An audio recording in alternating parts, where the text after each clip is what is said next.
Bonjour et bienvenue. Peut-être que c'est pareil pour toi. Tu peux déjà comprendre beaucoup lorsque tu écoutes ou lis du français. Mais quand tu veux dire quelque chose, tu penses trop longtemps. Ta tête est pleine de pensées. Tu veux faire une phrase parfaite. Tu réfléchis à la grammaire, aux mots, aux terminaisons. Et puis, le moment est passé. L'autre personne n'attend plus. Tu ne dis rien. Tu restes silencieux. Je connais ce sentiment très bien, car c'était pareil pour moi. Quand j'ai commencé à apprendre le français, je réfléchissais toujours trop. Je ne voulais pas faire d'erreur. Je voulais montrer que je suis intelligent, mais c'était mon problème. Je pensais et pensais, mais je ne parlais pas. Dans ma tête, c'était comme un embouteillage. Des mots à gauche, des mots à droite, tout était bloqué. Je me sentais figé, lent, bloqué, silencieux. Je me souviens d'une scène à l'école. C'était la pause. J'y étais assis avec mes camarades à la table. Une amie de France m'a demandé « As-tu du temps après les cours ?» Une question facile, très simple. Dans ma langue maternelle, j'aurais immédiatement répondu. Je voulais dire « Oui, j'ai du temps, nous pouvons étudier ensemble. » Mais dans ma tête, c'était le chaos. Je réfléchissais à la bonne forme de « avoir ». Je pensais à l'article. Je voulais faire la phrase parfaite. J'ai attendu trop longtemps. Ma bouche est restée fermée. À la fin, j'ai seulement dit doucement « peut-être ». Ce n'était pas faux, mais ce n'était pas ce que je voulais vraiment dire, et je me suis senti mal. J'y étais énervé, j'y étais triste, j'y ai pensé, pourquoi je ne peux pas simplement parler? Pourquoi est-ce que je pense autant? Ce soir-là, chez moi, devant le miroir, j'ai regardé mon visage. Je me suis demandé pourquoi je ne peux pas parler, même si je connais les mots. J'ai ressenti de la honte. J'y ai ressenti de la peur. Je me sentais petit. Mais j'ai alors compris quelque chose. Le problème n'était pas que je connaissais trop peu de mots. Le problème n'était pas que ma tête était stupide. Le problème était, je réfléchissais trop. Mon cerveau était comme un ordinateur avec trop de programmes ouverts en même temps. Tout était lent, tout était figé. Mais le langage doit couler. La langue est comme de l'eau dans une rivière. Elle coule. Elle bouge. Elle continue. Et si tu arrêtes la rivière parce que tu penses trop, alors il y a un embouteillage. Alors rien ne coule plus. À ce moment-là, j'ai pris une décision. J'arrête de trop réfléchir. Je commence à parler, même si ce n'est pas parfait. Je commence simplement à parler, même s'il y a des erreurs, même si ça sonne parfois bizarre. Mais il vaut mieux dire quelque chose que de ne rien dire. Peut-être que tu ressens la même chose. Peut-être que tu penses aussi trop avant de parler. Peut-être que tu attends la phrase parfaite. Et alors, tu ne dis rien. Je veux t'encourager. Tu n'es pas seul. Beaucoup de gens ressentent la même chose. Mais tu peux le changer. Fais des petits pas. Dis des phrases simples. Ose. Parle. Même si ce n'est pas parfait, chaque phrase est un pas en avant. Chaque erreur est un petit professeur. Et chaque mot te rapproche de ton objectif. Alors, commence. Arrête de t'en réfléchir. Commence à parler. Dans le prochain chapitre, je te montrerai comment apprendre à libérer ton esprit et pourquoi écouter est une clé pour parler plus rapidement et plus sûrement. Écris-moi dans les commentaires. Penses-tu aussi trop avant de parler? Et si cette vidéo te plaît, donne-moi un like et abonne-toi à la chaîne. Ainsi, je sais que tu es motivé et je peux te donner encore plus de conseils. Reste jusqu'à la fin, car tes problèmes de trop réfléchir peuvent bientôt être résolus. Et petit à petit, tu sentiras comment ton français devient plus fluide et plus libre. Chapitre 2. Parle sans attendre. Au début, je pensais toujours que je devais d'abord avoir la phrase parfaite en tête, avant d'ouvrir la bouche. J'ai attendu et attendu. J'ai essayé de tout bien ordonner. Sujet, verbe, complément, article, pluriel, terminaison. J'y ai joué à la grammaire en tête, comme un petit puzzle. Mais pendant que je réfléchissais si longtemps, le moment était déjà passé. Les gens me regardaient. Ils attendaient. Je n'ai rien dit. Et je me suis senti mal, lent, nerveux, bloqué. Une fois, j'étais au café. Le serveur est venu et a demandé: « Voulez-vous quelque chose à boire ?» Une question vraiment simple. Je voulais dire: « Oui, un thé s'il vous plaît. » Mais dans ma tête, c'était la tempête. Est-ce un thé ou du thé? Dois-je dire « s'il vous plaît » au début ou à la fin? J'ai réfléchi et réfléchi. Et le serveur me regardait. À la fin, j'ai seulement pointé et dit « thé ». Ma voix était basse. Mon visage était rouge. J'y étais gêné. Et cela arrive souvent quand nous réfléchissons trop. Nous voulons être corrects. Mais à la fin, nous disons moins. Ou rien du tout. Ce jour-là au café, j'ai compris quelque chose. Le problème n'était pas que je ne connaissais pas le français. Je connaissais le mot « thé ». Je connaissais « s'il vous plaît », mais j'ai attendu trop longtemps. J'ai essayé de faire la phrase parfaite. Et c'est précisément cela qui m'a bloqué. J'ai décidé, j'arrête d'attendre.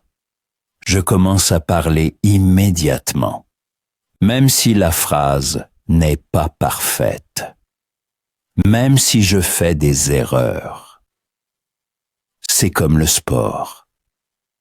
Si tu veux apprendre à courir, tu dois courir. Tu ne peux pas rester assis éternellement sur le banc à réfléchir à comment courir. Tu dois te lever et courir. Peut-être que tu trébuches. Peut-être que tu es lent. Mais petit à petit, tu t'amélioreras. La langue C est pareille. Quand tu parles, tu apprends. pas quand tu penses seulement. Peut-être que tu ressens cela. Peut-être que tu attends aussi trop longtemps, car tu as peur des erreurs. Mais tu sais quoi? Les erreurs sont normales. Les erreurs font partie de l'apprentissage. Les gens ne se moquent pas de toi. Ils t'écoutent. Ils voient que tu fais un effort. Et cela impressionne. Alors commence à parler. Immédiatement. Même si ce n'est qu'un seul mot. Même si ce n'est que bonjour ou merci. Dis-le. Parle. N'attends pas. Ta tête apprendra à réagir plus vite. Ta bouche apprendra à dire les mots directement. Petit à petit, tu seras plus libre. Ta pensée sera plus légère. Ton français sera plus fort. Dans le prochain chapitre, je te montre pourquoi écouter t'aide à moins réfléchir et pourquoi ton oreille est comme un muscle qui peut être entraîné. Écris-moi dans les commentaires. As-tu déjà attendu trop longtemps et rien dit? Chapitre 3. Écouter libère ta pensée. Quand j'ai commencé avec le français, je pensais souvent « Je dois plus parler, je dois apprendre plus de mots. » Mais j'ai oublié quelque chose d'important. Je n'ai pas assez écouté. J'y ai appris des mots dans les livres. J'y ai pratiqué la grammaire. Mais quand quelqu'un parlait vite, j'étais perdu. Je n'entendais que des mots isolés. Je ne comprenais pas. Je devenais nerveux, incertain, silencieux. Puis j'ai remarqué, ma tête était trop pleine, trop de règles, trop de pensées. Mais mon oreille était vide. Je devais entraîner mon oreille. Je me souviens d'une situation au parc. 2 femmes âgées étaient assises sur le banc à côté de moi. Elles parlaient en du temps. Une disait « Aujourd'hui, il fait chaud, mais demain, il pleuvra sûrement. » Une phrase si simple. Et pourtant, je n'ai entendu que « Aujourd'hui, chaud, demain. » Le reste était comme de la musique sans signification. Je me sentais stupide. Je me disais « Pourquoi je ne comprends pas ?» Mais j'ai alors décidé. J'écoute le français chaque jour. Chaque jour, un peu. J'y ai écouté de la musique française. Par exemple, Indila avec Dernière danse. J'y ai écouté des podcasts français dans le bus, même si je ne comprenais pas tout. J'y ai regardé des vidéos très simples, avec des sous-titres. Au début, c'était difficile. Tout sonnait vite. Je n'entendais que des fragments. Mais peu à peu quelque chose a changé. Mon oreille s'est habituée au son. Les mots n'en étaient plus étrangers. Ils étaient familiers. Ils étaient comme de petits amis qui reviennent toujours. Et un jour c'est arrivé. Je suis allé à la boulangerie. Devant moi, un homme a commandé « Je voudrais 2 pains et un morceau de gâteau. » J'y étais surpris. J'y ai compris.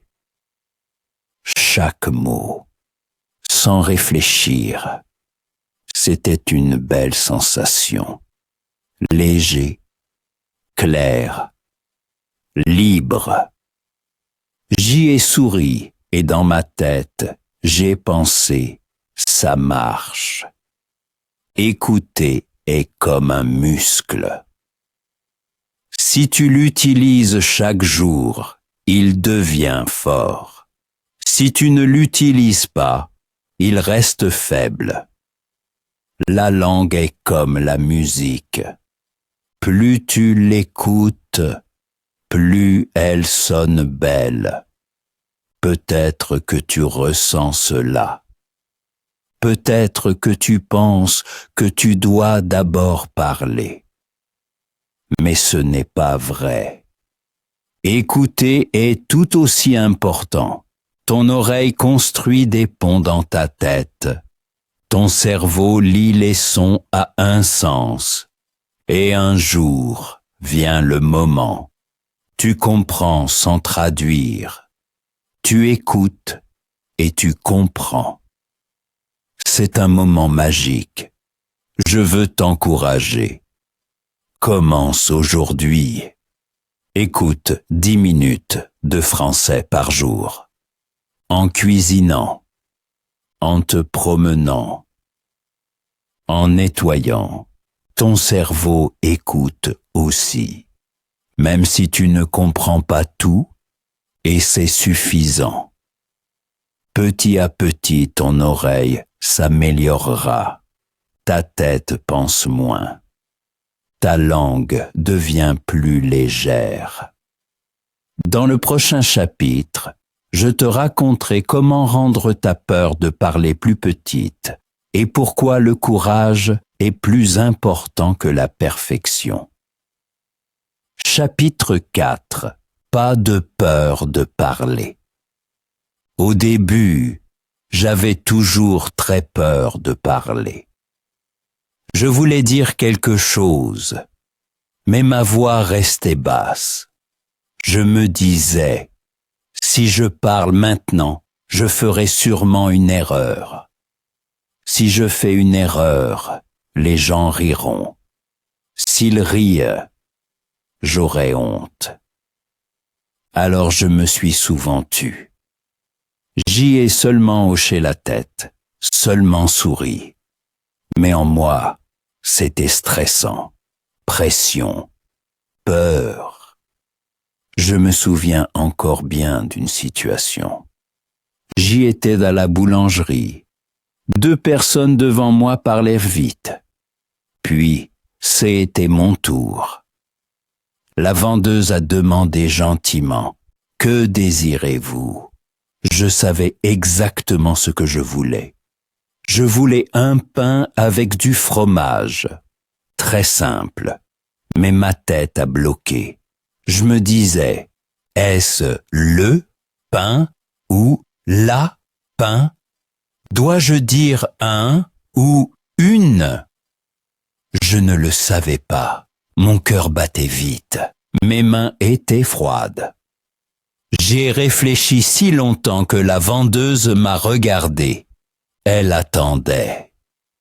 Je me sentais petit. J'y étais incertain.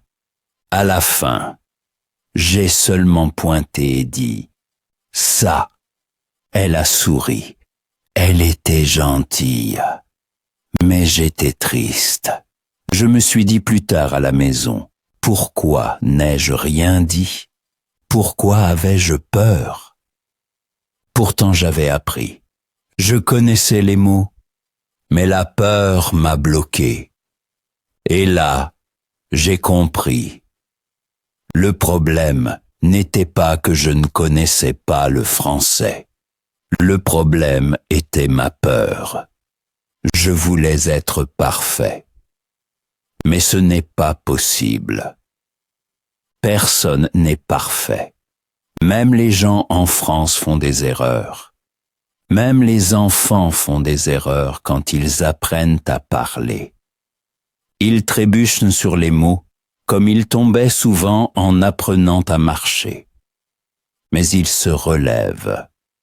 Ils essaient encore.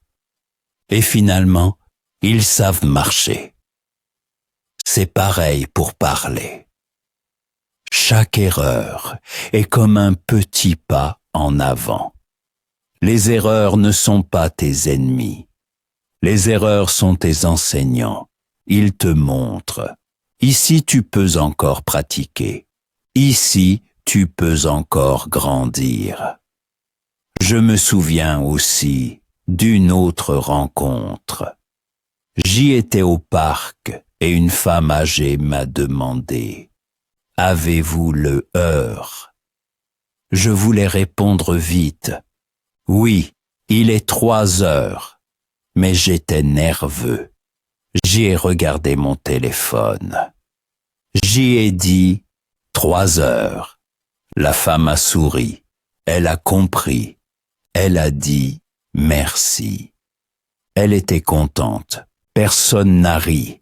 Personne ne m'a jugé. Là, j'ai ressenti. La peur était seulement dans ma tête.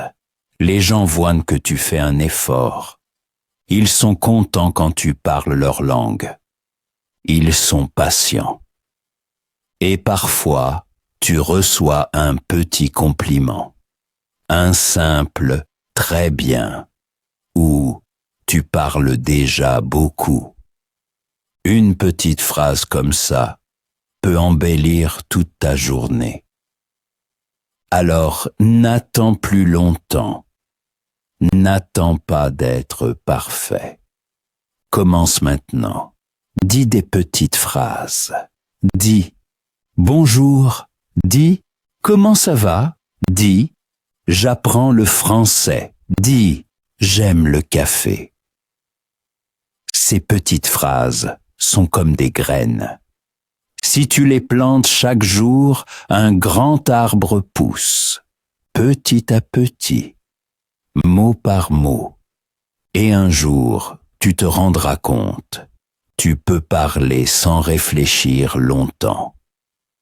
Peut-être que tu te sens maintenant encore incertain. Peut-être que tu as peur, mais tu n'es pas seul. Beaucoup de gens ressentent cela. Et beaucoup de gens ont réussi à rendre cette peur plus petite. Tu peux aussi le faire. Fais-toi confiance. Ouvre la bouche. Parle. Ça n'a pas d'importance si tu trébuches. Ça n'a pas d'importance si tu ne connais pas tous les mots. L'important, c'est seulement tu avances, tu essaies, tu es courageux. Et avec chaque mot, tu deviens plus fort. Dans le prochain chapitre, je te raconterai comment tu peux jouer avec le français. Tu verras que l'apprentissage peut être amusant et que tu apprends plus vite quand tu t'amuses. Chapitre 5. Apprendre le français avec plaisir. Pendant longtemps, j'ai pensé que l'apprentissage devait être difficile. Je pensais que j'avais besoin de gros livres, de nombreuses heures de grammaire, de nombreuses règles. Mais tu sais quoi? J'y étais souvent fatigué. J'y étais stressé. J'y étais sans énergie. Et parfois, je voulais juste abandonner. Puis j'ai réalisé, l'apprentissage peut aussi être facile. L'apprentissage peut être amusant. L'apprentissage peut être comme un jeu. Je me souviens encore bien d'un après-midi. J'y étais chez ma tante. Elle cuisinait. Je l'ai aidée à couper des légumes. À côté, la radio jouait. Une chanson de Amir. J'y ai entendu le refrain et j'ai simplement chanté avec. Au début, c'était faux. Ma prononciation était bizarre. Mais j'ai ri. J'y ai pris plaisir. Et plus tard, quand j'étais seul, la chanson était encore dans ma tête. J'ai répété les mots sans m'en rendre compte. Je me suis dit, c'est comme danser. Tu pratiques les pas, mais quand la musique joue, tu bouges automatiquement. C'est pareil avec la langue. Une autre fois, j'ai regardé une série pour enfants, Petit ours brun. Les voix étaient amicales, les images colorées. Je n'ai pas tout compris, mais j'ai vu. Elle, ours vole, il parle, il rit. Et soudain, j'ai compris la phrase. Viens, on joue. J'y étais si heureux. C'était seulement une petite phrase. Mais elle était claire. Elle était simple. Je l'ai même répétée. Et j'ai pensé, c'est comme un puzzle. Chaque nouveau mot est un petit morceau. Au début, tu ne vois que des couleurs. Mais petit à petit, une image se forme. Et soudain, tu vois le tout. J'y ai aussi commencé à faire de petits jeux. J'y ai choisi 5 nouveaux mots. Pomme, train, rue, rire, froid. J'y ai dit, la pomme est sur la rue, le train est froid, je ris. La phrase était folle, mais j'ai souri. J'y ai utilisé les mots. Et ainsi, ils sont restés dans ma tête. Tu peux aussi dessiner des cartes. Dessine une image d'une fleur. Écris fleur dessous. Mélange les cartes. Cherche des paires. C'est amusant. Et tu apprends en même temps. Ou joue avec des amis. Chacun dit un mot français. Le suivant doit immédiatement faire une phrase. Tu riras. Tu feras des erreurs. Mais c'est précisément cela qui te fait avancer. Parce que ta tête apprend à réagir plus vite, sans trop réfléchir. La langue devient vivante quand tu joues avec elle. Et tu sais quoi? Quand tu joues, tu oublies ta peur. Tu ne penses plus. Est-ce correct? Est-ce faux? Tu fais simplement. Tu parles. Tu écoutes. Tu ris. Et c'est ainsi que ton français grandit. Petit à petit. Jour après jour. Et l'apprentissage est comme un voyage. Parfois tu avances lentement. Parfois tu sautes de joie. Mais chaque pas te rapproche de ton but. Alors rends ton apprentissage coloré. Rends-le léger. Rends-le joyeux. Peut-être que tu aimes écouter des contes français ou un livre audio en voiture. Peut-être que tu veux dessiner et écrire les mots. Ou tu veux crier des mots français pendant le sport. Vite, forte, go! Tout est possible. L'important est que tu restes dans le jeu. Dans le prochain chapitre, je te montrerai pourquoi tu es déjà prêt maintenant. Tu verras. Tout ce dont tu as besoin, tu l'as déjà en toi. Écris-moi, s'il te plaît, dans les commentaires. Quelle activité tu préfères pour apprendre? Écoutes-tu de la musique? Regardes-tu des séries? Ou joues-tu à des jeux? Je suis impatient de le lire. Et si cette vidéo t'a plu, donne-moi un like et abonne-toi à ma chaîne. Ainsi, je peux faire plus de vidéos pour toi et nous continuons à apprendre ensemble. N'oublie pas, l'apprentissage peut être amusant. Et si tu t'amuses, la langue reste dans ton cœur.